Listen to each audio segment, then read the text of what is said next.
Artificial intelligence కృత్రిమ మేధ అనేది విద్యా వ్యవస్థలో విప్లవాత్మకమైన మార్పులు తేబోతుందా? ఈ దిశగానే గొప్ప గొప్ప టెక్ నిపుణులందరూ కూడా చెప్తున్నారు. Duolingo CEO Luis von Ahn ఈయన ఒక మాట అన్నారు. భవిష్యత్తులో స్కూల్స్ అనేవి సూపర్వైజరీ రోల్ మాత్రమే ప్లే చేస్తాయి.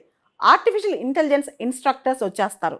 వాళ్ళు పిల్లల్ని ప్రిసైజ్గా వాళ్ళు ఎక్కడ ల్యాగ్ అవుతున్నారో, వాళ్ళకేం కావాలో కస్టమైజ్డ్గా అవే నేర్పిస్తారు.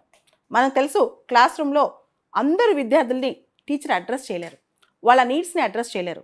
ఒక్కొక్కరికి ఒక్కొక్క రకమైన ఎబిలిటీస్ ఉంటాయి, లెర్నింగ్ స్కిల్స్ ఉంటాయి.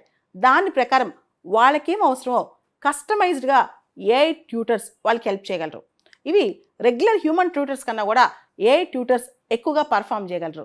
భవిష్యత్తులో స్కూల్స్ ఉండొచ్చు, కానీ అవి కేవలం సూపర్విజరీ రోలే. ఇవి అతి తొందరలో 5 నుంచి 10 సంవత్సరాల్లో అతి తొందరలో ఇవన్నీ రియాలిటీ కాబోతున్నాయి. సౌత్ కొరియాలో ఒక షోలో పిల్లలందరూ ట్యాబ్లెట్స్లో, అంటే టెక్స్ట్ బుక్స్ ఏమీ లేవు, టెక్స్ట్ బుక్స్ కూడా ఇర్రెలవెంట్ అయిపోతాయి, ట్యాబ్లెట్స్లో చదువుతూ ప్రాబ్లమ్ సాల్వ్ చేస్తూ ఉంటారు. వాళ్ళు చేసిన ప్రాబ్లమ్ సొల్యూషన్స్ అన్నీ కూడా ఆ డిజిటల్ బోర్డ్ మొత్తం డిజిటల్ సెటప్లో కనిపిస్తూ ఉంటాయి అన్నమాట. ఇదంతా కంప్లీట్గా అంటే it is a based, tablet based, technology based learning. ఇంకా వచ్చే సంవత్సరాల భవిష్యత్తులో ఈ సాఫ్ట్ కాపీస్ మాత్రమే దొరుకుతాయి. హార్డ్ కాపీస్ టెక్స్ట్ బుక్స్ పాత రోజుల్లో లాగా సిలబస్ టెక్స్ట్ బుక్స్ ఇవన్నీ కూడా చేతిలో హార్డ్ కాపీస్ ఉండవు. పుస్తకాలు బ్యాగ్ లేకుండా కూడా పిల్లలు ఒక ట్యాబ్లెట్ తీసేసుకుని స్కూల్కి వెళ్ళిపోయే పరిస్థితి వచ్చేస్తుంది అనమాట.